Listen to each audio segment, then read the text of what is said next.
Hello, my friends, and welcome to a very informal, explorative video of NieR Automata. We're breaking off of the standard, I guess you could call it, format of my channel, just because I wanted to go into this aspect of NieR, the Weapon Stories, to see what kind of philosophical themes I could mine from it.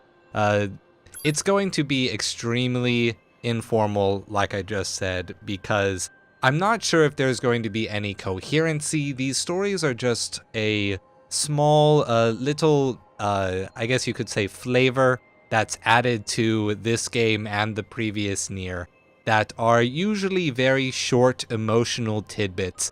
But maybe, just maybe, we might find some philosophical themes as it relates to the other themes in NieR. Or not. Maybe we will just get a little bit of story time. So I'm glad you're coming to join me in this, and let's start with the small swords. And we're just gonna go down, maybe spend about 15 minutes taking a look at this, and, have different episodes until we finish all of the stories. I'm thinking I'll probably just have these come out maybe once a month, so don't fear that the channel is going to become only this for months and months and months. So let's read this first one. Faith. In the capital of a distant eastern land, there lived a poet who was devoted to his art, but his words failed to touch the hearts of the people, and he could make no profit from them. Soon, his life became unbearably hard. Alright, in the first little section, guys trying to make a living can't do it because no one resonates with his themes. Seeing the limits of his talent, the poet chose to abandon the pen and work the land instead.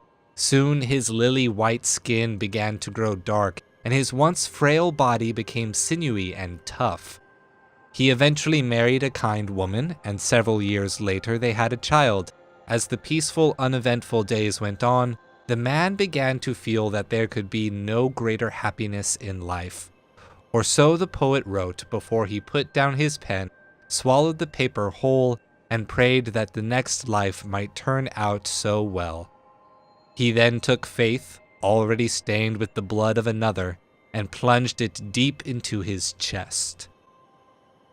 So in typical Yoko Taro style, a story starts out seeming kind of hopeful, then becomes bleak very quickly, and yet ends with a theme of hope regardless. The story is basically, I guess you could say, a theme about what it means to find fulfillment in your practice. It starts with a framing device of this poet, and doesn't tell you that it is moving into a tale that he is writing, as he imagines grass is always greener on the other side kind of scenario. And so he finds meaning in something that is utterly different from what he lived, and at the same time he finds a little bit of solace in the fact that he could write it, because he's not writing for anyone else, and that's indicated by the fact that he ate the poem before taking his own life. So we could say that in a certain way, it is a hopeless story because all he has is a bet that there is such a thing as reincarnation. And I guess it's kind of sad because he couldn't find fulfillment in writing poetry simply because other people didn't attach themselves. They didn't connect to his poetry, which means he forgot how to write for himself, or he never learned how to write for himself. And that's where the lack of meaning developed. He didn't know how to develop his own meaning regardless of other people's opinions of what he wrote. All right, and switching down to Iron Pipe. Now this one is the weapon from the intro to the original NieR.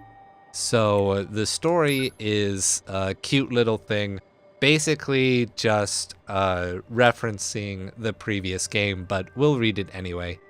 Dad, if you're cold, I can give you my hat. You're the best father in the world after all. A little awkward because it sounds better in Japanese, is smoother in Japanese than in English. Dad, if you're hungry, you can have my cookie. You're my favorite person in the world after all. Dad, if you're scared, I can sleep by your side. You're my closest friend in the world after all. So please don't go anywhere, all right, Dad? Don't leave your Yona all alone, okay? And, that's cute because in the original NieR, the Yona character was always very strong-willed, despite being depicted as frail in every single scene. So it's fitting, it's appropriate. But moving on, Beastbane. Once upon a time, there were 3 princesses. The middle princess wasn't very bright, but was renowned by all as a great beauty. Once she came of age, she was married off to the king of a neighboring nation. The neighboring king adored his new wife and treasured her looks above all else. He gave the middle princess 6 new dresses and 8 fresh flowers every day, and his love caused her beauty to shine all the more. The middle princess, did all she could to remain beautiful for her king, but she knew time would eventually catch up with her, as it did for all. So after much hard thought, she developed a cunning plan.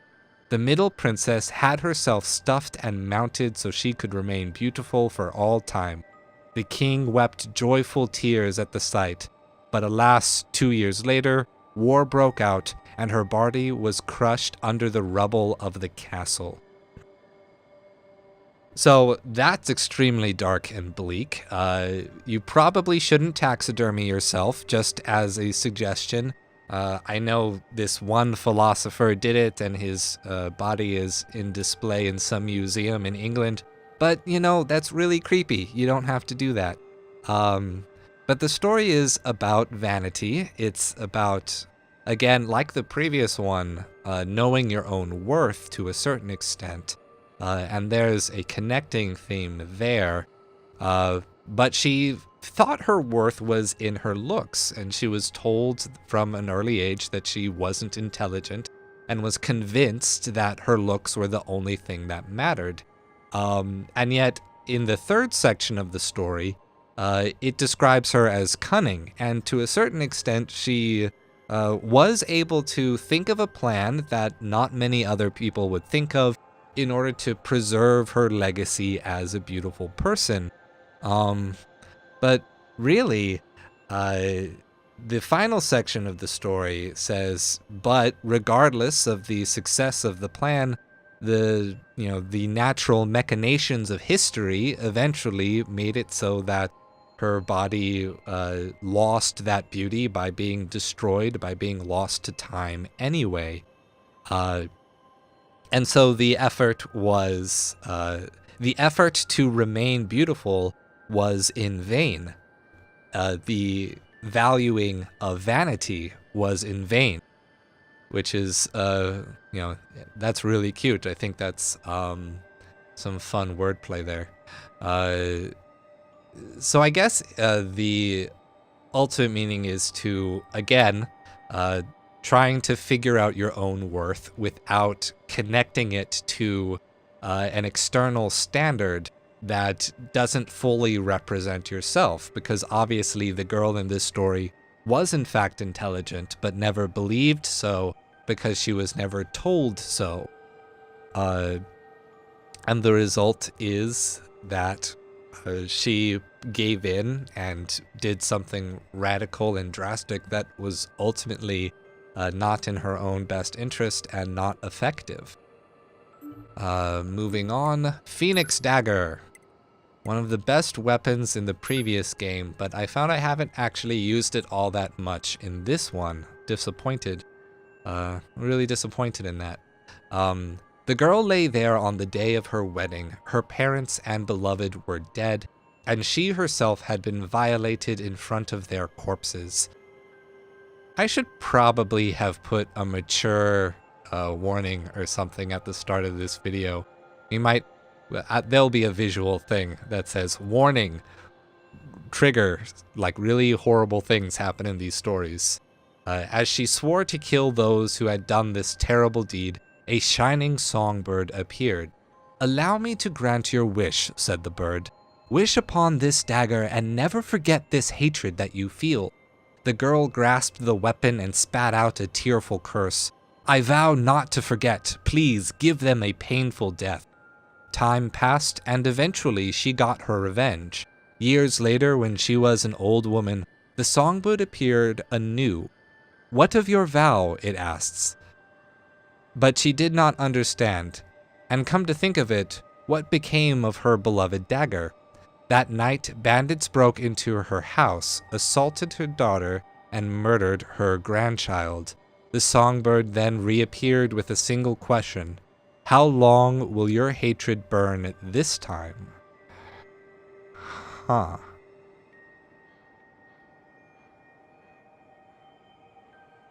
This one is a little confusing. Time passed, and eventually she got her revenge. But after she got her revenge, she was satisfied, and as a result, she forgot her hatred, her reason for being, because the object of her hatred didn't exist anymore. At least from her perspective. She got her own revenge.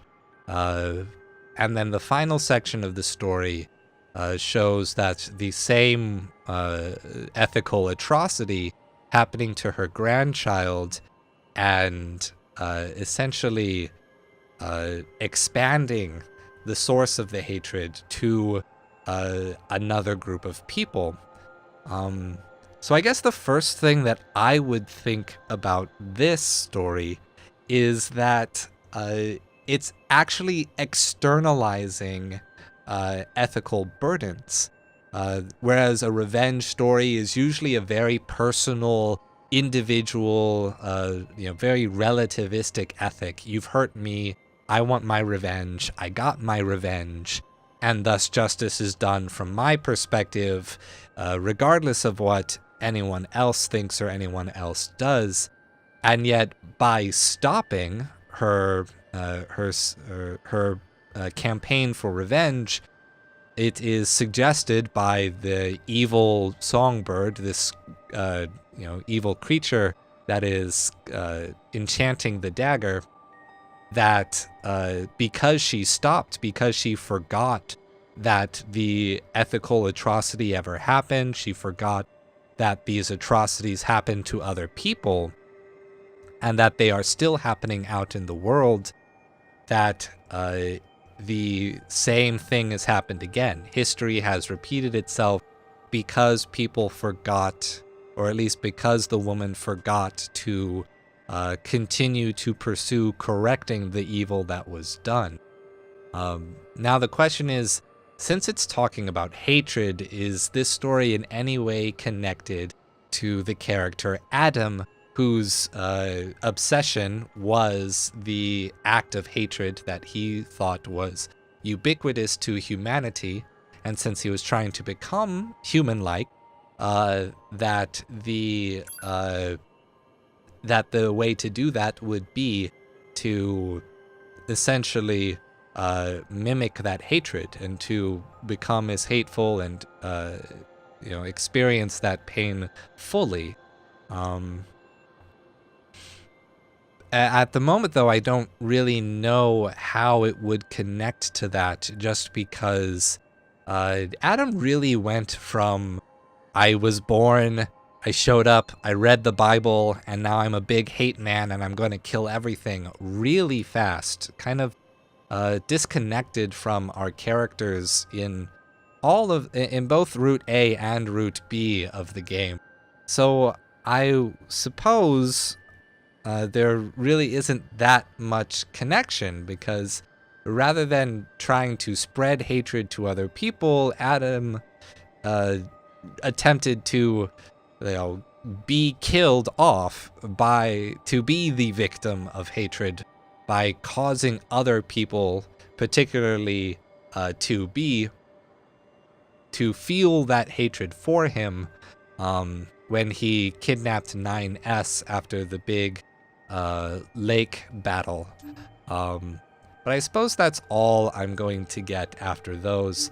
Well, it looks like we only got through about 4, but I think that's a pretty good pace. This series is probably going to last a good little while because there are a lot of weapons in this game, and most of them have stories like this, but other ones will be very short. For example, like the Yorha issue blade. It's not, terribly meaningful, more comedic, and that'll happen a number of different times. So I suppose that's where I'm going to end it here. Thank you very much, everyone, for joining me. I know this is a little weird. If you did stick around, I appreciate that very much. It's not a lot of action. There was really very little action at all. Perhaps I can, oh no, that's over the fence and you can't hop the fence. Maybe I'll do a little combo here, just so it doesn't seem like there's literally nothing happening. Of course, when you're at the end of the game and you get too huge, literally everything explodes in one hit. So it's kind of not super fun. You don't get to see too much. Well, that's about it. Thank you again. Probably see another one of these come out next month, and we'll continue looking at the different stories. But I think so far we already have evidence that it's going to be pretty interesting, that there's going to be enough to look at. So I hope you'll join me next time, and I guess my outro is, and remember, stay true.